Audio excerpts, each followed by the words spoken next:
ओम शांति।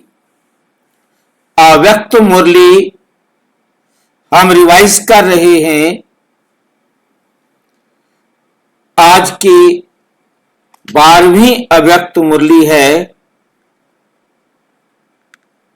जो बाबा ने 21 दिसंबर 1989 को चलाई। जो बाबा ने 21 दिसंबर 1989 को चलाई।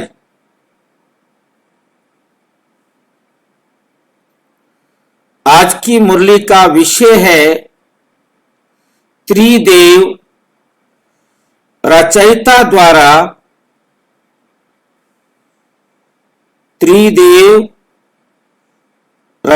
द्वारा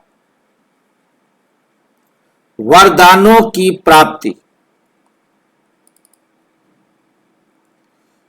त्रिदेव रचयिता द्वारा वरदानों की प्राप्ति।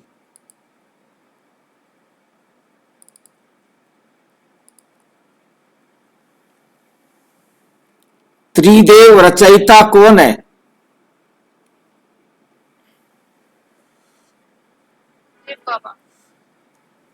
त्रिदेव रचयिता तीन देवताओं की रचना करने वाला है शिव बाबा। त्रिदेव रचयिता द्वारा वरदानों की प्राप्ति। आज त्रिदेव रचयिता अपनी साकारी और आकारी, एक साकारी और दूसरा आकारी रचना को देख रहे हैं। दोनों रचना अति प्रिय है, इसलिए रचता रचना को देख हर्षित होते हैं।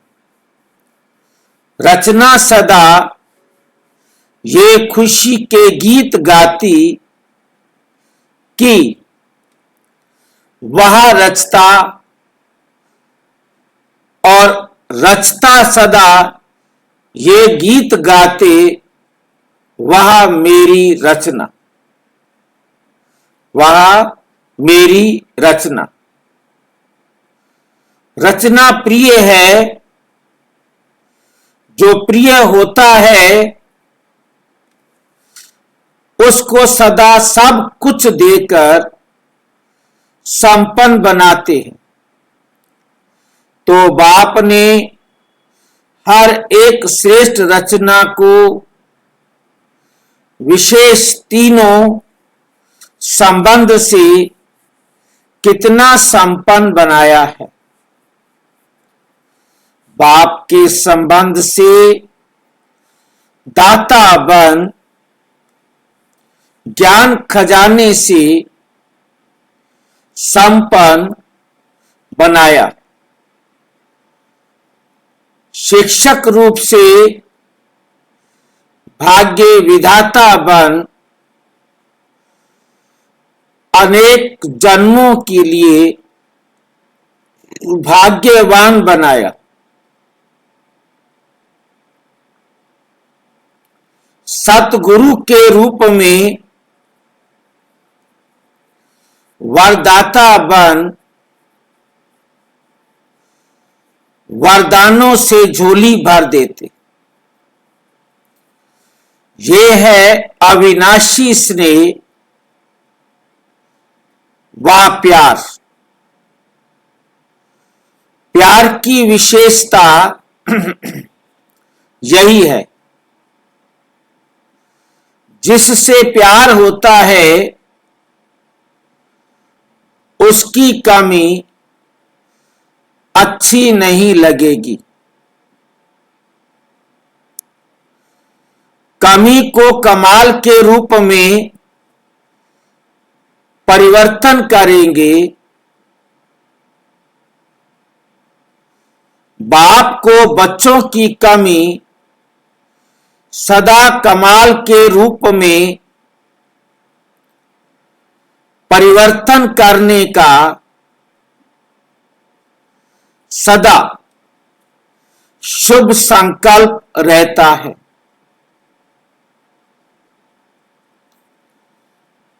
प्यार में बाप को बच्चों की मेहनत देखी नहीं जाती। बच्चों की मेहनत देखी नहीं जाती। कोई मेहनत आवश्यक हो तो करो,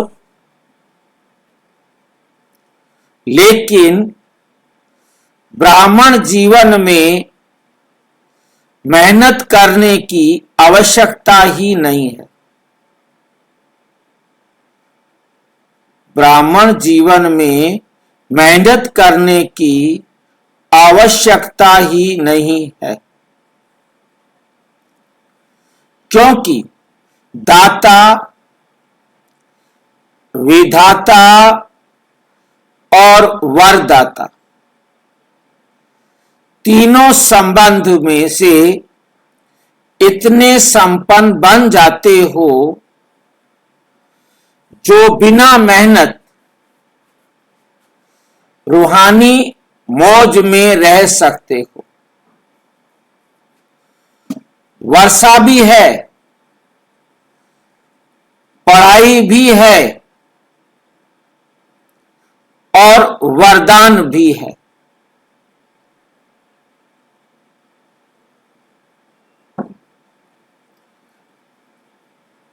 वर्षा भी है, पढ़ाई भी है और वरदान भी है। जिसको तीनों रूपों से प्राप्ति हो, ऐसे सर्व प्राप्ति वाली आत्मा को मेहनत करने की क्या आवश्यकता है। कभी वर्षे के रूप में व बाप को दाता के रूप में याद करो तो रूहानी अधिकारीपन का नशा रहेगा।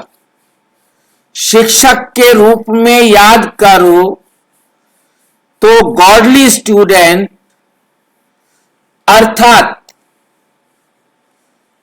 भगवान, गॉडली स्टूडेंट अर्थात भगवान के स्टूडेंट हैं। इस भाग्य का नशा रहेगा। सतगुरु हर कदम में वरदानों से चला रहा है। सतगुरु हर कदम में वरदानों से चला रहा है। हर कर्म में श्रेष्ठ मत। वरदाता का वरदान है कि हर कर्म में बाबा हमें आकर श्रेष्ठ मत देते हैं। ये क्या है? वरदाता का वरदान। वरदाता का वरदान है जो हर कदम श्रेष्ठ मत से चलते। हम बच्चे हर कदम बाबा की श्रेष्ठ मत से चलते हैं।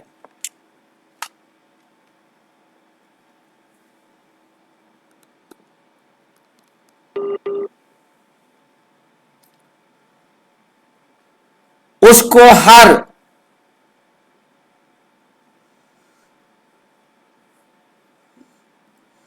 कदम में कर्म की सफलता का वरदान, हर कदम में कर्म की सफलता का वरदान सहज, स्वतः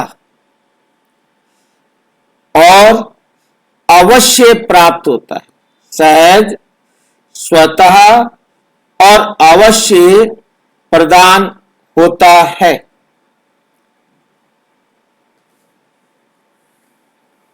सतगुरु की मत श्रेष्ठ मत, सतगुरु की मत, श्रेष्ठ मत प्राप्त कराती है। गति सदगति की को प्राप्त कराती है। परमात्मा बाबा की मत से चलकर हमें जो श्रेष्ठ मत मिलती है, उसे हमें गति सदगति प्राप्त होती है। श्रेष्ठ मत और श्रेष्ठ गति, श्रेष्ठ मत और श्रेष्ठ गति। अपने स्वीट होम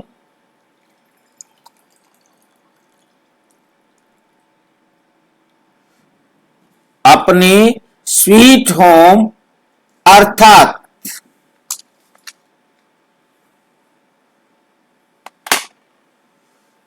गति और स्वीट राज्य अर्थात सदगति।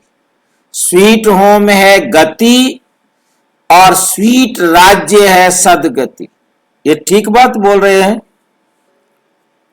एक है स्वीट होम और एक है स्वीट राज्य। इन दोनों में कोई अंतर होता है?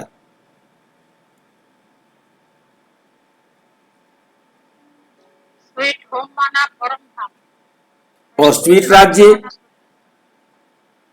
स्वीट राज्य क्या होता है फिर?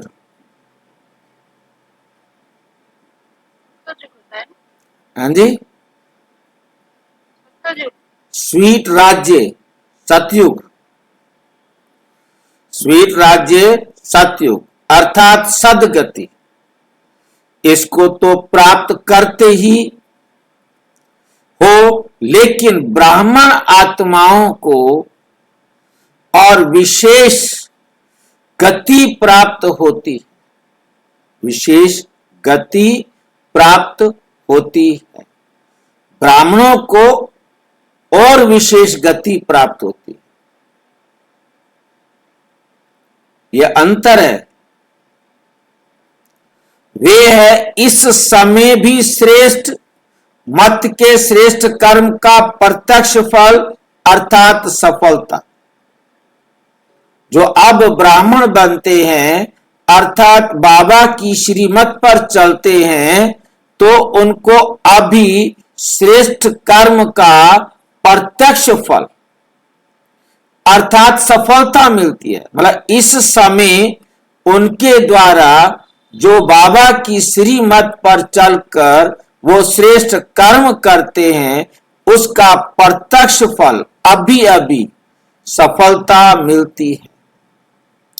अभी हम बाबा की श्रीमत पर चलेंगे तो बाबा की श्रीमत पर कोई भी काम करेंगे उसमें असफलता हो नहीं सकती। हर एक आत्मा को सफलता मिलनी ही मिलनी है।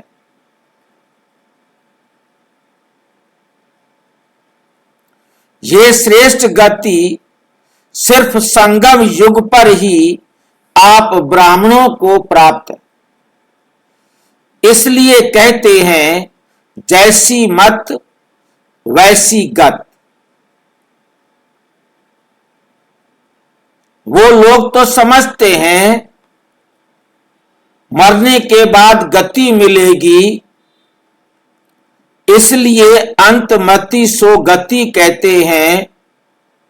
लेकिन आप ब्राह्मण आत्माओं के लिए इस अंतिम मरजीवा जन्म में हर कर्म की सफलता का फल अर्थात गति प्राप्त होने का वरदान मिला हुआ है। वर्तमान और भविष्य सदा गति सदगति है ही है।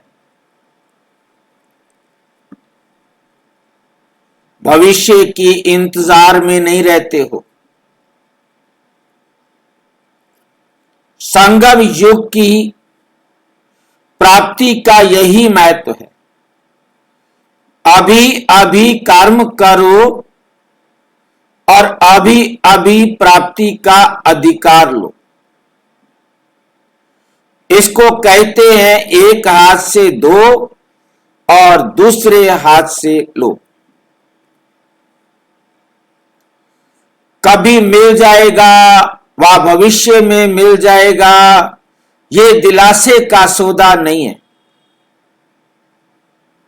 तुरंत दान महापुण्य, ऐसी प्राप्ति है, इसको कहते हैं झटपट का सौदा। इसको कहते हैं झटपट का सौदा। भक्ति में इंतजार करते रहो, मिल जाएगा, मिल जाएगा। भक्ति में है कभी और बाप कहते हैं अभी लो। आदि स्थापना में भी आपकी प्रसिद्धता थी कि यहां साक्षात्कार झटपट होता है, और होता भी था, और होता भी था। तो आदि से झटपट का सौदा हुआ, इसको कहते हैं रचता का रचना से सच्चा प्यार। सारे कल्प में ऐसा प्यारा कोई हो ही नहीं सकता।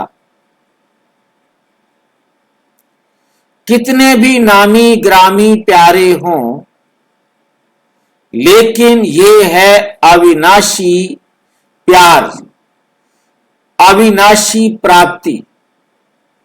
तो ऐसा प्यारा कोई हो ही नहीं सकता। इसलिए बाप को बच्चों की मेहनत पर रहम आता है। वरदानी सदा वर्षे के अधिकारी कभी मेहनत नहीं कर सकते, कभी मेहनत नहीं कर सकते। भाग्य विधाता शिक्षक के भाग्यवान बच्चे सदा पास विद ऑनर होते हैं,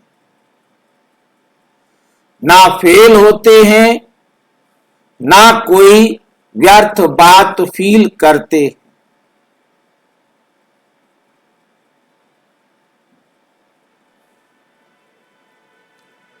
मेहनत करने के कारण दो ही हैं, या तो माया के विघ्नों से फेल हो जाते, व संबंध संपर्क में चाहे ब्राह्मणों के चाहे अज्ञानियों के, दोनों संबंध में कर्म में आते छोटी सी बात में व्यर्थ फील कर देते हैं, जिसको आप लोग फ्लू की बीमारी कहते हो। फ्लू क्या करता है? एक तो शेकिंग होती है, उसमें शरीर हिलता है, यहां आत्मा की स्थिति हिलती है, मन हिलता है, मुख कड़वा हो जाता है। यहां भी मुख से कड़वे बोल बोलने लग पड़ते हैं, मुख से कड़वे बोल बोलने लग पड़ते हैं। और क्या होता है? कभी सर्दी कभी गर्मी चढ़ जाती है। यहां भी जब फीलिंग आती है तो अंदर जोश आता है, गर्मी चढ़ती है। इसने ये क्यों कहा, ये क्यों किया, ये जोश है। अनुभवी तो होना। और क्या होता है? खाना पीना कुछ अच्छा नहीं लगता। यहां भी कोई अच्छी ज्ञान की बात भी सुनाएंगे तो भी उनको अच्छी नहीं लगेगी। आखिर रिजल्ट क्या होती है? कमजोरी आ जाती है। यहां भी कुछ समय तक कमजोरी चलती है, इसलिए ना फेल हो, ना फील करो। ना फेल हो, ना फील करो। बाप दादा श्रेष्ठ मत देते हैं, शुद्ध फीलिंग रहे, मैं सर्वश्रेष्ठ, अर्थात कोटों में कोई। मैं कैसी आत्मा हूं?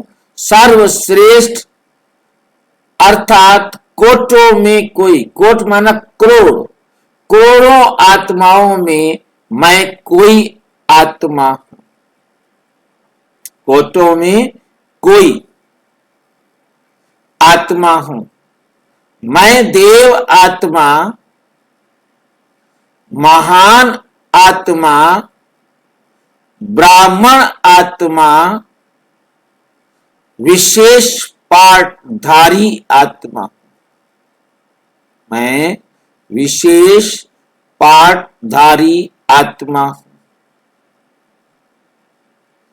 इस फीलिंग में रहने वाले को व्यर्थ फीलिंग की फ्लू नहीं होगी।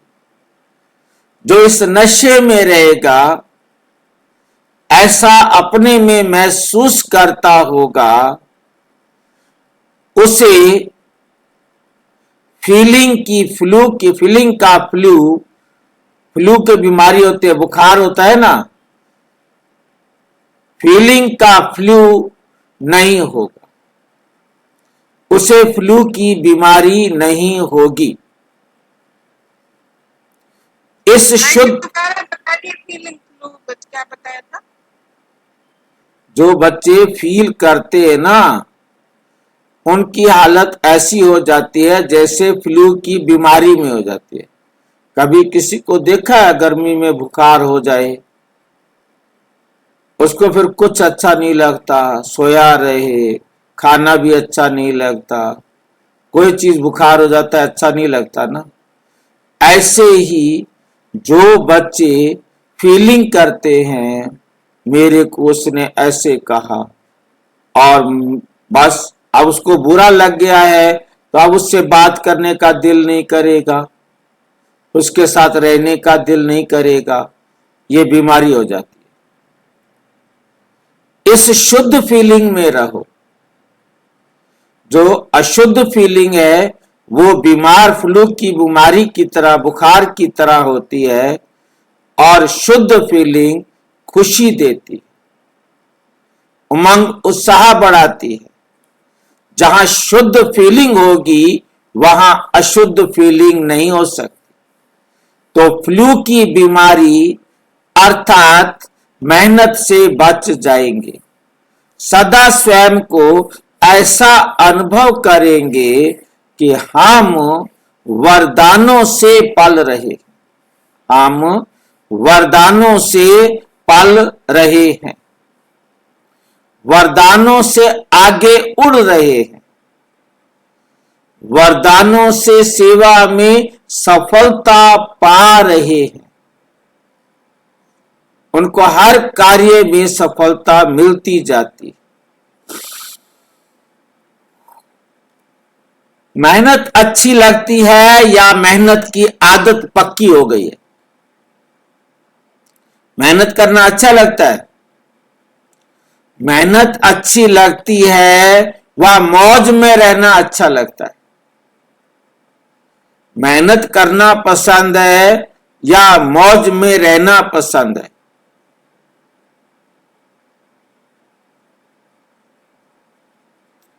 कोई कोई को मेहनत के काम बगैर और कोई काम अच्छा नहीं लगता।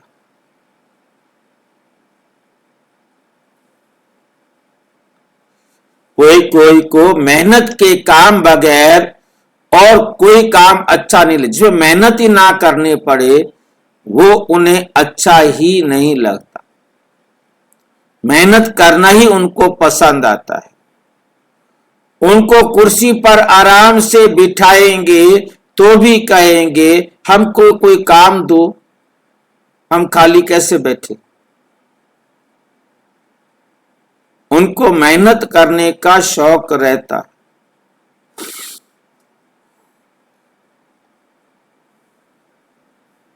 ये तो आत्मा की मेहनत है।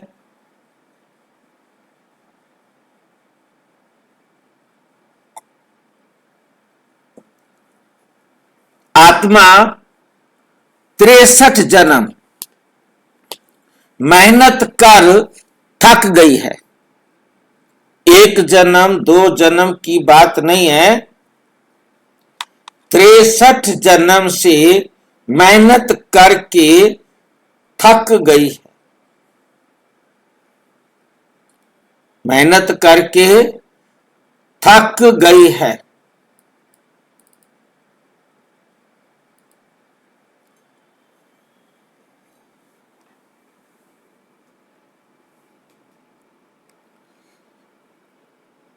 तिरसठ जन्म बाबा को ढूंढते रहे।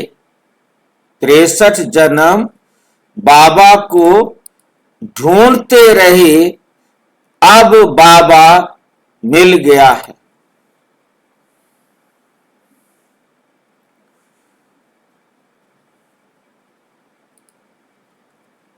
किसको ढूंढने में मेहनत लगती है ना भाई, किसी को ढूंढना हो उसके ढूंढने में मेहनत तो लगती है ना।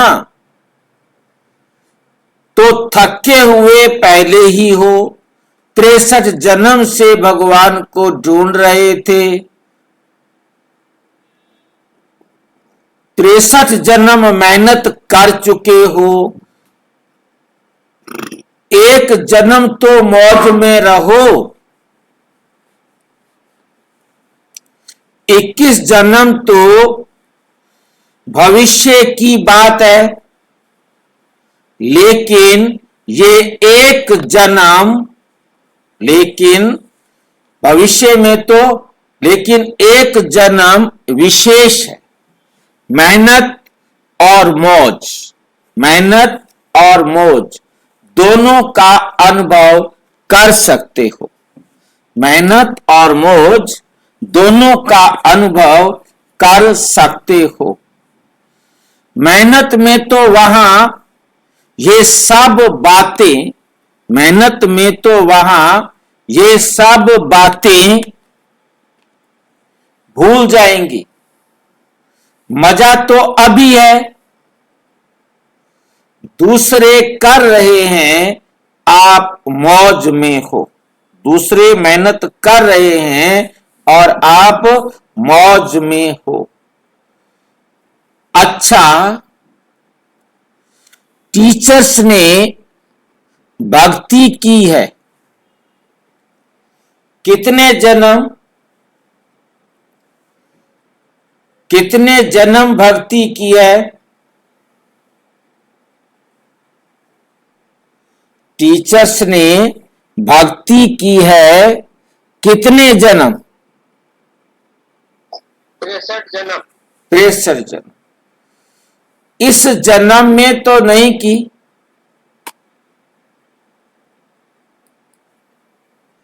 इस हाँ जी, इस जन्म में तो नहीं की है ना।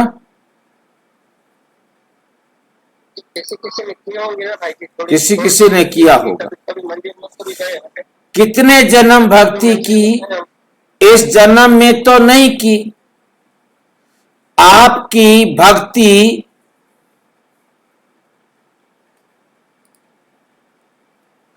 पहले जन्म में पूरी हो गई। आपकी भक्ति पहले जन्म में पूरी हो गई। भाई जी ये सबके लिए बोल रहे थे, ब्रह्मा बाबा के लिए कि हम बच्चों के लिए बोल रहे। ब्रह्मा बाबा ने भी उनके जीवन में भक्ति बहुत की थी। 13 गुरु किए थे उन्होंने। तो सब पहला जन्म दूसरा जन्म बोल रहा है भाई बाबा ने।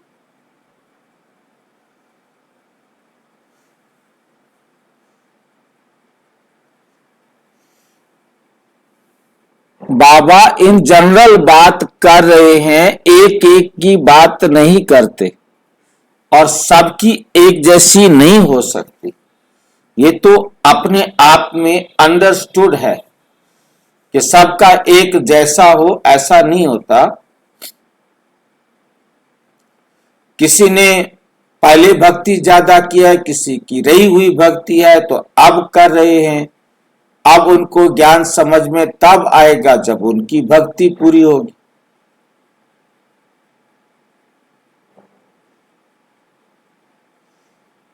पहले जन्म में पूरी हो गई, तब से फिर भक्ति शुरू की। किसके साथ शुरू की?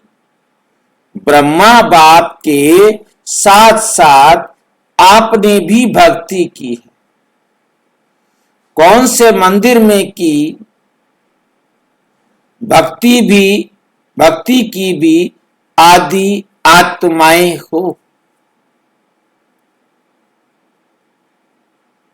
वह द्वापर के आदि में ही आप भक्ति करने वाली आत्माएं हो। आदि की भक्ति में अव्यभिचारी भक्ति होने कारण भक्ति का आनंद सुख उस समय के प्रमाण काम नहीं हुआ।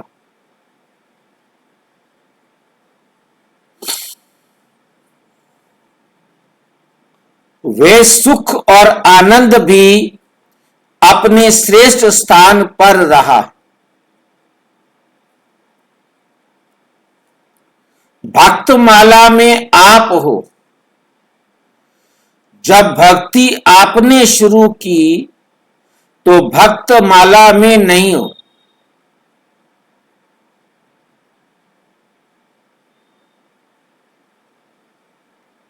डबल फॉरेनर्स भक्तमाला में थे? क्वेश्चन है उनसे। भक्त बने या भक्तमाला में थे?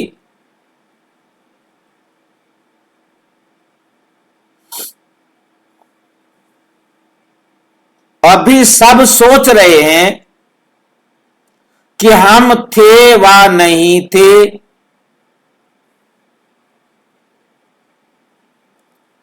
विजयमाला में भी थे, भक्तमाला में भी थे। पुजारी तो बने लेकिन भक्तमाला में थे। भक्तमाला अलग है। आप तो ज्ञानी सो भगत बने, वे हैं ही भक्त। तो भक्तमाला और ज्ञानियों की माला में अंतर है।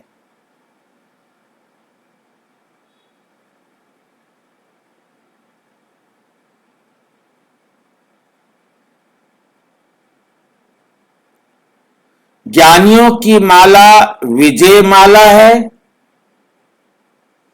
और जो सिर्फ भक्त हैं, ऐसे नवधा भक्ति जो करते हैं, भक्ति के बिना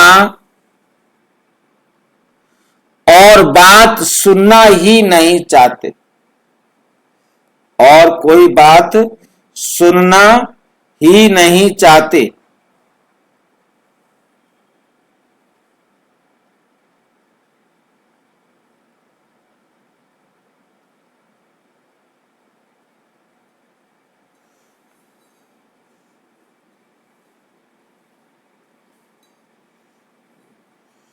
भक्त को ही भक्ति को ही श्रेष्ठ समझते हैं। भक्ति को ही श्रेष्ठ समझते हैं।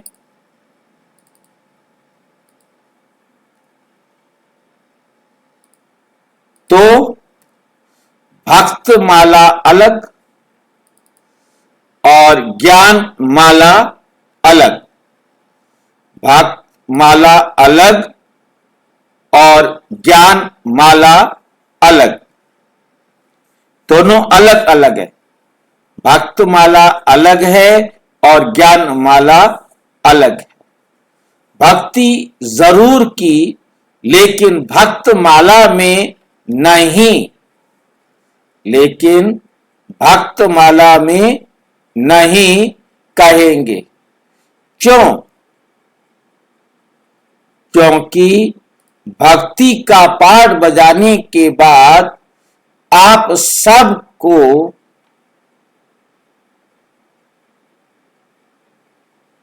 ज्ञान में आना है। वे नवधा भक्ति, वे क्या है? नवधा भक्ति, तो नवधा भक्त है और आप नवधा ज्ञानी हो। वे है नवधा भगत और आप हो नवधा ज्ञानी। आत्मा में संस्कारों, हाँ जी, नवदा ज्ञानी कैसे होते हैं? हर प्रकार का ज्ञानी। वो 9 प्रकार की भक्ति, हमारा सारी भक्ति करते हैं और आप सारे हर प्रकार से ज्ञानी हो। आप ज्ञान में संपूर्ण, वो भक्ति में संपूर्ण।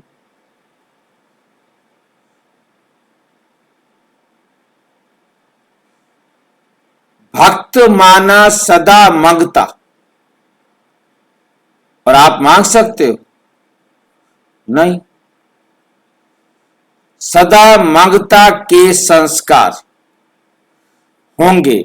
मैं नीच हूं, मैं बाप हूं, मैं बाप ऊंचा हूं, ये संस्कार होंगे। वे रॉयल भिखारी और आप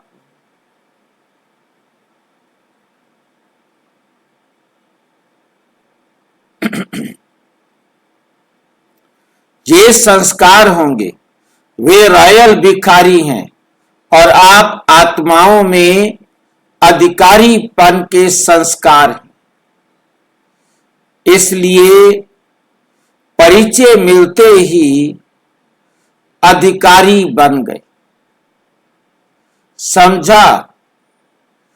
भक्तों को भी कोई जगह दो ना। दोनों में आप आएंगे क्या? उन्हों का भी आधा कल्प है, आपका भी आधा कल्प है। उन्हों को भी गायन माला में आना ही है। फिर भी दुनिया वालों से तो अच्छे, फिर भी दुनिया वालों से तो अच्छे हैं। और तरफ तो बुद्धि नहीं है, बाप की तरफ ही शुद्ध तो रहते हैं। पवित्रता का फल मिलता है। गायन योग्य होने का। आपकी पूजा होगी, उन्हों की पूजा नहीं होती। सिर्फ स्टेचू बना के रखते। गायन के लिए मीरा का कभी मंदिर नहीं होगा। देवताओं मिसल मीरा की पूजा हो नहीं सकती। सिर्फ गायन है। अभी लास्ट जन्म में चाहे किसी की भी पूजा लेवे, धरनी की भी पूजा, धरनी को भी पूजे तो वृक्ष को भी पूजे, लेकिन नियम प्रमाण उन्हों का सिर्फ गायन होता है, पूजन नहीं। आप पूज्य बनते हो तो आप पूजनीय आत्माएं हो। ये नशा सदा स्मृति में रखो। पूज्य आत्मा कभी कोई अपवित्र संकल्प को टच भी नहीं कर सकते। ऐसे पूज्य बने हो।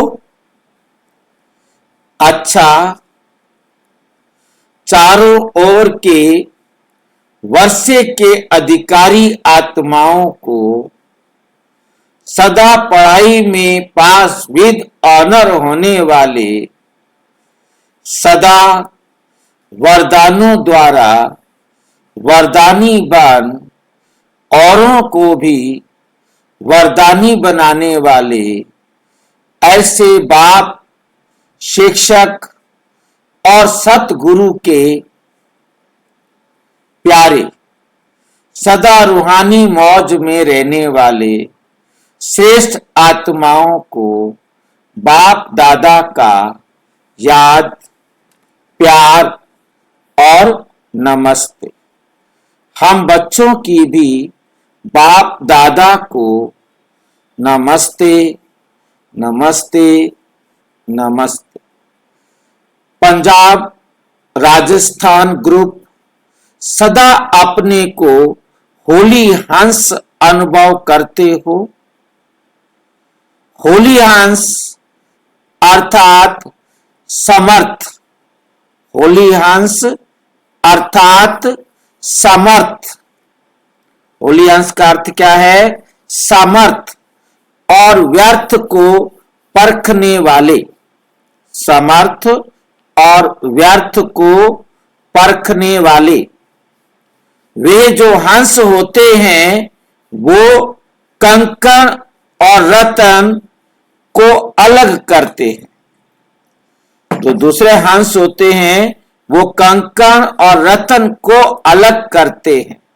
मोती चुगते हैं, पत्थरों को छोड़ देते, अलग करते हैं। लेकिन आप होली हंस किसको परखने वाले हो? आप क्या परखेंगे? समर्थ क्या है और व्यर्थ क्या है। समर्थ क्या है और व्यर्थ क्या है। शुद्ध क्या है और अशुद्ध क्या है। जैसे हंस कभी कंकड़ को चुग नहीं सकता, हंस कभी कंकड़ नहीं चुगेगा, अलग करके रख देगा, छोड़ देगा, ग्रहण नहीं करेगा।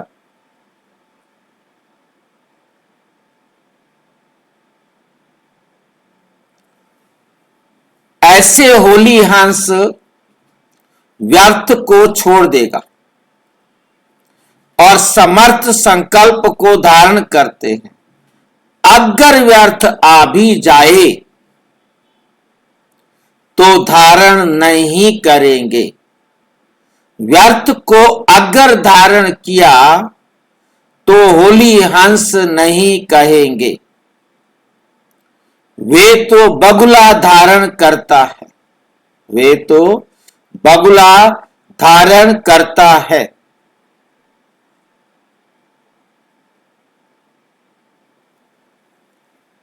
व्यर्थ तो बहुत सुना, बोला, किया, लेकिन इसका परिणाम क्या हुआ? गवाया, सब कुछ गंवा दिया ना। तन भी गंवा दिया। देवताओं के तन देखो और अभी के तन देखो, क्या है? कितना अंतर है। जवान से भी वे अच्छे हैं, तो अंत जबान से होना चाहिए। जबान से भी वे अच्छे हैं, तो तन भी गंवाया, मन सुख शांति भी गंवाया, धन भी गंवाया। आपके पास कितना धन था?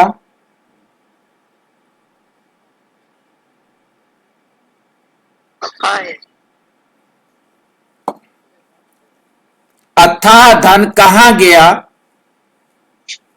गवा दिया। व्यर्थ में गंवा दिया, व्यर्थ में गंवा दिया। अभी जमा कर रहे हो या गंवा रहे हो? होली हंस गंवाने वाला नहीं, जमा करने वाला। अभी 21 जन्म तन भी अच्छा मिलेगा और मन भी सदा खुश रहने वाला होगा। धन तो ऐसे होगा जैसे अभी मिट्टी है, अभी मिट्टी का भी मूल्य हो गया। लेकिन वहां रत्नों से तो के खेलेंगे, लेकिन वहां रत्नों से तो खेलेंगे, रत्नों से मकान की सजावट होगी। तो कितना जमा कर रहे हो?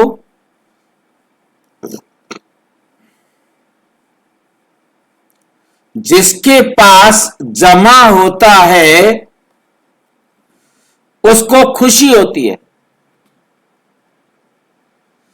अगर जमा नहीं होता तो दिल छोटी होती है, जमा होता है तो दिल बड़ी होती है।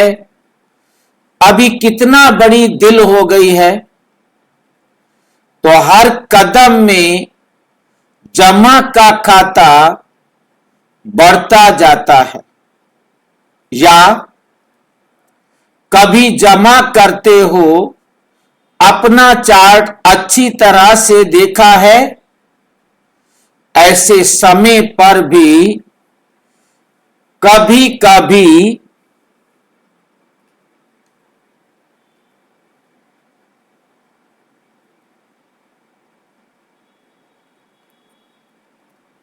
व्यर्थ तो नहीं चला जाता,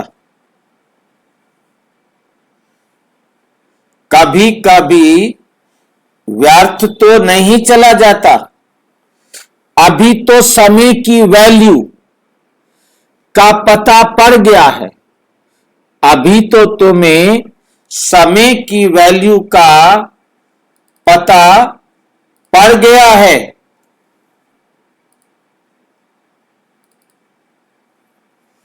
संगम का समय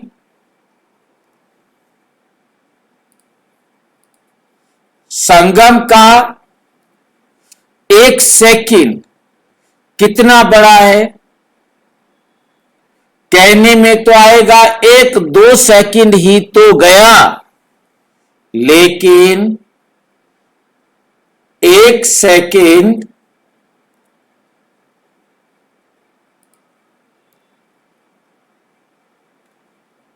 कितना बड़ा है, यह याद रहे तो 1 सेकंड भी नहीं गवाएंगे। 1 सेकंड गवाना माना वर्ष गंवाना। संगम के 1 सेकंड का इतना महत्व है। तो जमा करने वाले हैं, गंवाने वाले नहीं, क्योंकि ये तो होगा गंवाना या होगा कमाना। सारे कल्प में कमाई करने का समय अभी है। तो होली हंस अर्थात स्वप्न में, संकल्प में भी कभी व्यर्थ गवाएंगे नहीं।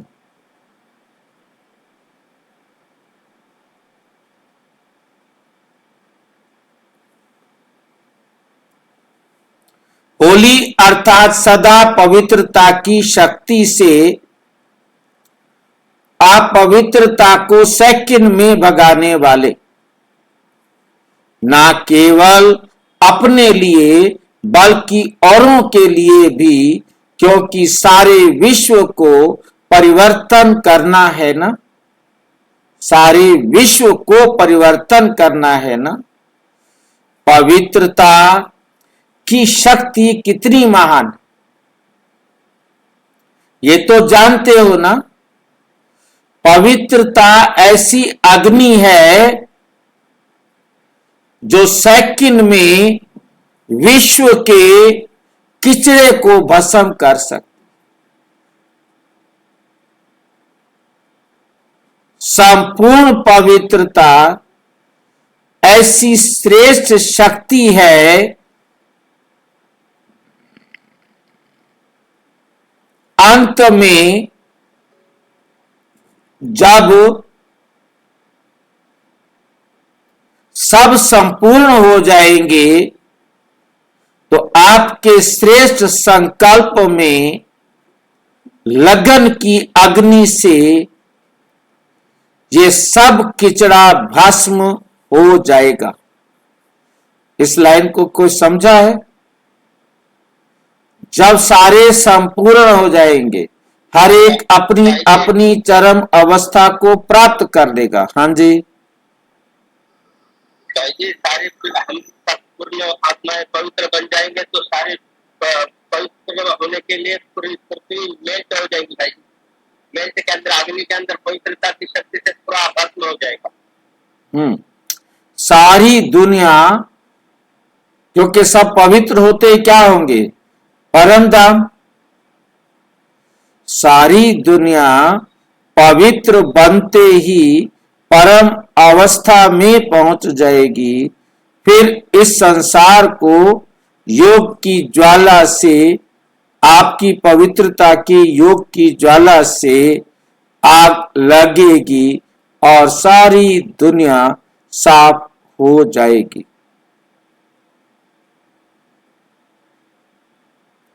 योग ज्वाला हो, अंत में ऐसे धीरे धीरे बाबा ने शब्द मेल्ट इस्तेमाल किया था, पूरी पृथ्वी मेल्ट हो जाएगी शब्द इस्तेमाल किया। भस्म सब संपूर्ण हो जाएंगे तो आपके श्रेष्ठ संकल्प में लगन की अग्नि से ये सब किचड़ा, सारी दुनिया का जो किचड़ा है वो भस्म हो जाएगा।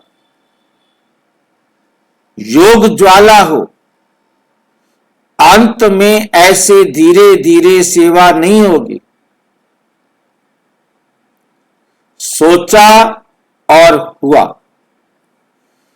इसको कहते हैं विहंग मार्ग की सेवा।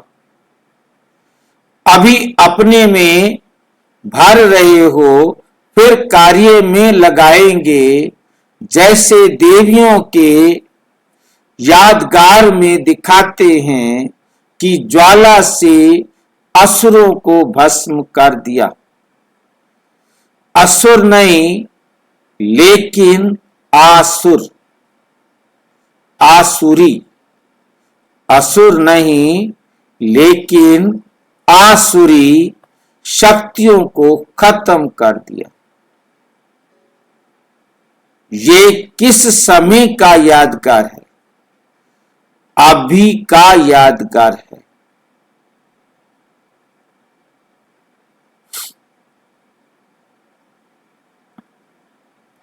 अभी का है ना, तो ऐसे ज्वालामुखी बनो। आप नहीं बनेंगे तो कौन बनेगा? तो अभी ज्वालामुखी बन आसुरी संस्कार, आसुरी स्वभाव सब कुछ भस्म करो। अपने तो कर लिए हैं, अपने तो कर लिए हैं ना, या अपने भी कर रहे हो? अच्छा, पंजाब वाले निर्भय तो बन गए, डरने वाले तो नहीं हो ना। ज्वालामुखी हो, डरना क्यों? मरे तो पड़े ही हो, फिर डरना किससे? और राजस्थान को तो राज्य अधिकार कभी भूलना नहीं चाहिए। राज्य भूल करके राजस्थान की रेती तो याद नहीं आ जाती। वहां रेत बहुत होती है ना। तो सदा नए राज्य की स्मृति रहे। सभी निर्भय ज्वालामुखी बन प्रकृति और आत्माओं के अंदर जो तमो गुण है उसे भस्म करने वाले बनो। ये बहुत बड़ा काम है।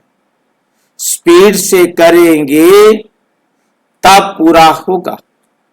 अभी तो व्यक्तियों को ही संदेश नहीं पहुंचा है, प्रकृति की तो बात पीछे है।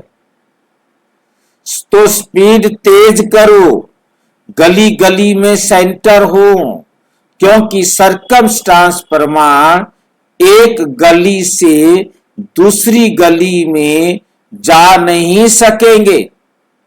समझ में आया है? हर गली में सेंटर खोल दो, जैसे कोरोना काल में हुआ था। आप एक गली से दूसरी गली में भी नहीं जा सकेंगे।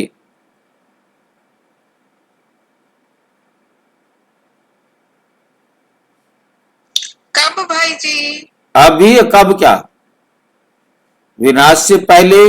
जैसे कोरोना काल में हुआ था, आप गली से दूसरे मोहल्ले में नहीं जा सकते थे। ट्रायल शुरू हो चुका है भाई जी। हाँ जी, ट्रायल शुरू हो चुका है। हाँ। अच्छा, तो लड़ाई झगड़े होंगे तब की बात कह रहे हैं बाबा। भाई ऐसी लड़ाई होगी, आप घर से बाहर निकल ही नहीं सकेंगे। ये नेट भी नहीं चलेगा, चलो भी नेट पर क्लास करा दे।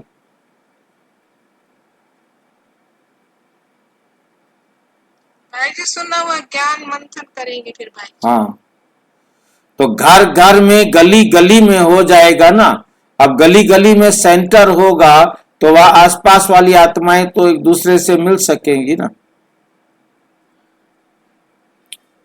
अच्छा, उड़ीसा, गुलबर्गा, विशाखापट्टनम ग्रुप तीनों स्थानों के सदा एक स्थिति में स्थित रहने वाले हो। शरीर के स्थान भिन्न भिन्न हैं, अर्थात भिन्न भिन्न है, लेकिन आत्माओं का स्थान तो एक है। चाहे कहां से भी आए हो, लेकिन स्थिति सदा एक रस रहती है। एक रस, एक रस स्थिति क्या है? एक की स्मृति में रहना।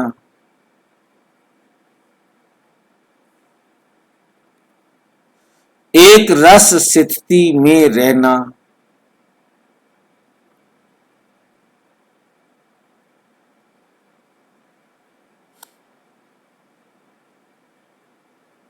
बाबा डराते हैं कि हमको मजबूत बना रहे।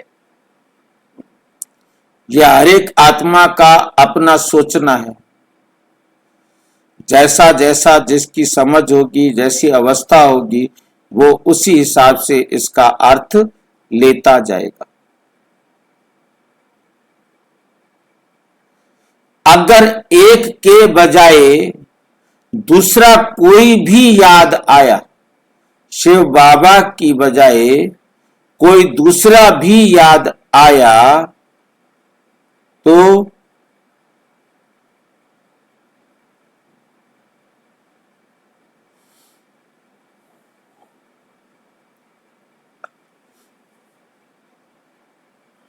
तो एक रस के बजाय बहुरस स्थिति हो जाएगी। तो सभी एक रस रहने वाले हो, या कभी कभी दूसरा रस खींचता है। कभी बाल बच्चे खींचते हैं। सदैव ये सोचो, जिस समय और कोई रस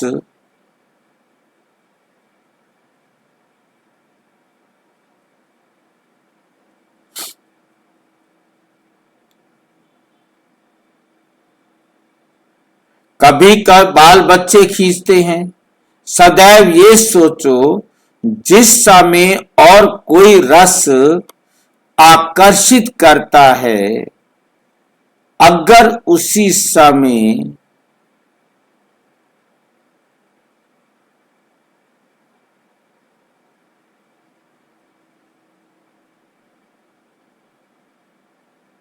भाई जी, हम्म। हम इतना अभ्यास करते हैं, इतना बाबा को श्रीमत पर चलने की कोशिश करते हैं, और बात ऐसी हो जाएगी कि समझो आते के समय बंदर का मुंह याद नहीं आना चाहिए, तो फिर बंदर का मुंह बात खाली बंदर का शब्द निकालने से बंदर याद आता है, तो ऐसी बात तो नहीं होना चाहिए ना भाई। उस समय ऐसा शब्द भी क्यों निकाले ना।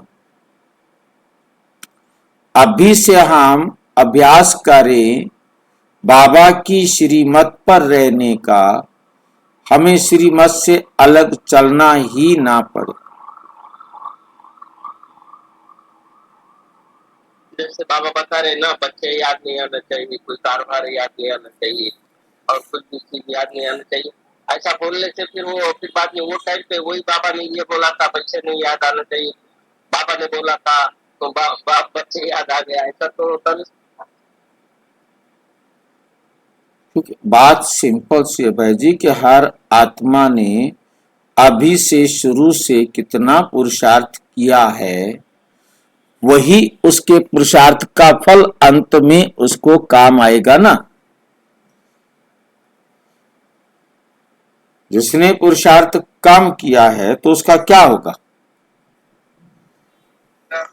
भाई जी सारा मदार आत्मिक स्थिति का है। आत्मिक स्थिति का, और अभी से जो लगातार पुरुषार्थ करेंगे तो अंत में उस अवस्था में आएंगे ही नहीं कि हमें कुछ याद करना पड़े, हमें ऑटोमेटिक याद रहेगा। हाँ जी भाई जी, मेरा बोलने का मतलब ये है कि बाबा ने भी अभी याद नहीं दिलाना कि वो चीज वो टाइम पे ये चीज नहीं याद आना बोल के, बाबा ने भी अभी याद नहीं दिलाना, तो उस टाइम पे वो भी याद नहीं आएंगे ना, खाली बाबा बाबा याद दिलाए तो बाबा याद आएगा। बाबा ने आप ही से बात करके रखी है, तो फिर बाद में वो याद आई तो फिर